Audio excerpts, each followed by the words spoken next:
Paper খুলে দেখেন, এই দেখেন আমি ন্যাশনাল অ্যাওয়ার্ড পাইছি। কয়ে ওস্তাদ 2 লক্ষ টাকা খরচ করে আমি আপনাকে সম্বর্ধনা দেব। আমাকে সম্বর্ধনা দিবি কেন? আমি তোকে সম্বর্ধনা দেবো।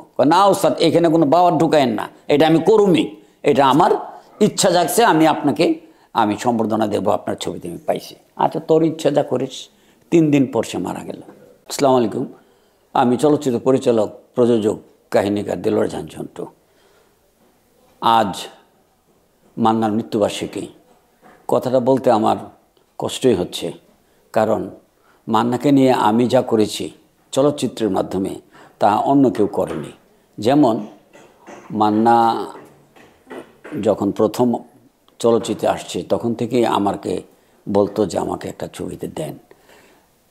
13 বছর তার চলচ্চিত্রের জীবনের প্রথমে 13টি বছর আমি তাকে আমার প্রতিটি ছবিতে রেখেছি। সলো নায়ক না, একক নায়ক না, সেকেন্ড লিড হিসেবে তাকে আমি নিয়েছি। তারপর মান্না ধীরে ধীরে একক নায়ক হয়েছে, সেটা ওর নিজের কৃতিত্ব।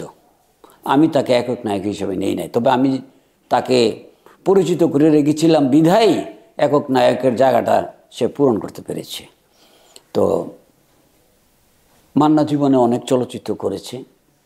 তো একদিন 2 নম্বরের সামনে সে চেয়ার পেতে বসে আছে। আমাকে, কিরে কী করিস? বলে যে ওস্তাদ লাইট হচ্ছে ভিতরে, লাইট শেষ হলে আমাকে ডাক দিবে, শর্ট দেবো। তো শর্ট তো সারা জীবন ধরে দিতে আসিস, ন্যাশনাল অ্যাওয়ার্ড পেয়েছিস? না ওস্তাদ পাইনি। ও আচ্ছা আচ্ছা, তাহলে এক কাজ কর, আমাকে একটা শিডিউল দে, তুই তো খুব ব্যস্ত, আমাকে একটা শিডিউল দে, আমি চেষ্টা করুন তুই যেন জাতীয় চলচ্চিত্র পুরস্কার পাস। ঠিক, হ্যাঁ দিস শিডিউল দেব। পরের দিন সে আমার বাসায় গিয়ে যে ওস্তাদ আপনি বলেছিলেন, এই নেন আপনাকে শিডিউল দিলাম। শিডিউলটা দেখে ভাবলাম যে না, এই শিডিউলে ছবিটা আমি শেষ করতে পারবো।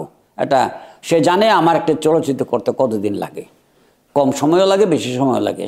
আমি যেন কম সময় না করি সেভাবে একটা শিডিউল সে দিয়েছে। ছবিটি শুটিং করলাম, ছবিটি মুক্তি পেল। মুক্তির পর সেন্সরে জমা দিলাম। আমি আর খবর নেই নাই ছবিটির কী খবর। হঠাৎ আমি 2 নম্বরের সামনে, যেখানে তাকে জিজ্ঞেস করেছিলাম যে ন্যাশনাল অ্যাওয়ার্ড পেয়েছিস কি না, ঠিক সেই জায়গাটা দিয়ে আমি যাচ্ছি। পেছন থেকে ডাক দিল, ওস্তাদ ওস্তাদ। ঘুরলাম, দেখে হাতে একটা পেপার দৌড়ে আসলো। ওস্তাদ বলেছিলেন না আমি ন্যাশনাল অ্যাওয়ার্ড পাবো, পেপার খুলে দেখেন, এই দেখেন আমি ন্যাশনাল অ্যাওয়ার্ড পাইছি। তো আমি খুব খুশি হইলাম, মাথায় হাত বোলালাম। কয়ে ওস্তাদ 2 লক্ষ টাকা খরচ করে আমি আপনাকে সম্বর্ধনা দেব। আমাকে সম্বর্ধনা দিবি কেন? তুই আমার ছবিতে ন্যাশনাল অ্যাওয়ার্ড পেয়েছিস, আমি তোকে সম্বর্ধনা দেবো।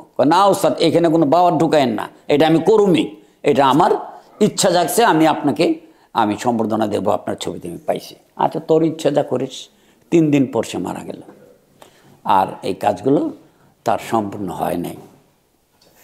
এটা খুব হৃদয় বিদারক আমার কাছে। তো মান্না চলে গেছে। তো মান্নার একটি কথা আমি বলি, সে চলচ্চিত্র ছাড়া কিছুই বুঝতো না, নাথিং। শুধু চলচ্চিত্র, যেখানেই চলচ্চিত্রের কথা সেখানেই সে আছে। চলচ্চিত্র নিয়ে এটা, চলচ্চিত্র নিয়ে এটা, আমার দেশে চলচ্চিত্রে এটা, পশ্চিমবাংলা চলচ্চিত্র অমুক, উত্তম কুমার শ্রেষ্ঠ, বোম্বে দিলীপ কুমার, অমিতাভ বচ্চন ওরা শ্রেষ্ঠ, আমার দেশে আমি শ্রেষ্ঠ না হয়ে আমি একটা জায়গায় এসেছি।